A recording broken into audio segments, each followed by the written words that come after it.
500 years ago, my country, India, had more wealth than Europe. Then suddenly, some countries began to overtake us. What happened?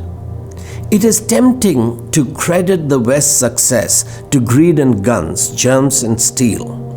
These did play a role. A responsible analysis, however, cannot overlook the impact of the Protestant Reformation. Economics has become such a complicated subject today that it is difficult for many to understand a simple secret of the West's progress. That secret was a woman, Mrs. Katherine Luther. Katherine von Bora was a runaway nun who married a monk, Martin Luther. She began the change that sociologist Max Weber discussed in his classic, The Protestant Ethic and the Spirit of Capitalism. The newly married nun and monk had no money to buy a house.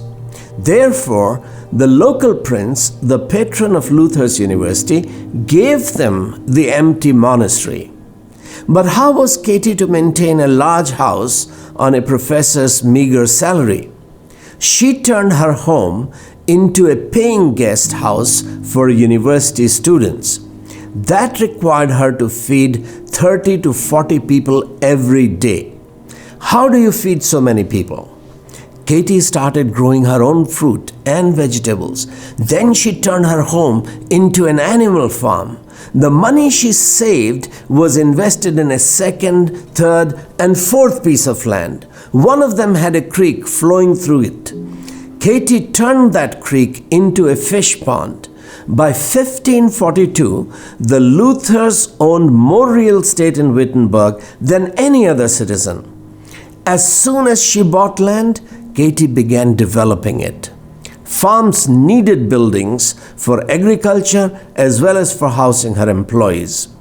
So Katie became a builder.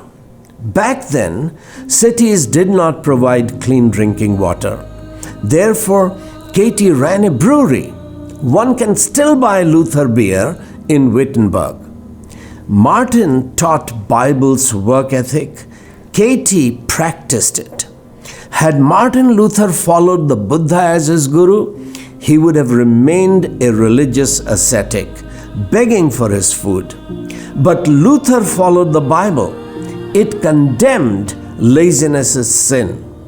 God's commandment, "You shall not covet," meant that people must create wealth.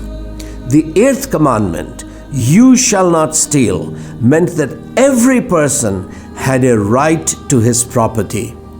While the state was responsible for protecting a citizen's property, the family and church were responsible for producing citizens that would not steal a neighbor's produce. I grew up in North India. The land and climate were perfect for all kinds of vegetable and fruit. This could have created a vibrant agro-industry. But the average peasant did not grow them because the upper caste men would come to his farm in broad daylight to help themselves to his produce. If he left his wife to protect his farm, she would be raped.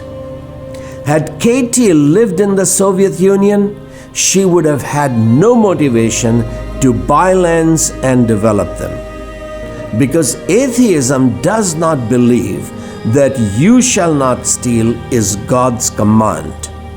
That gives the powerful the right to take over your land. Katherine Luther did much more than feed a few dozen students. Every day, Katie helped her husband disciple Germany's future spiritual and intellectual leaders.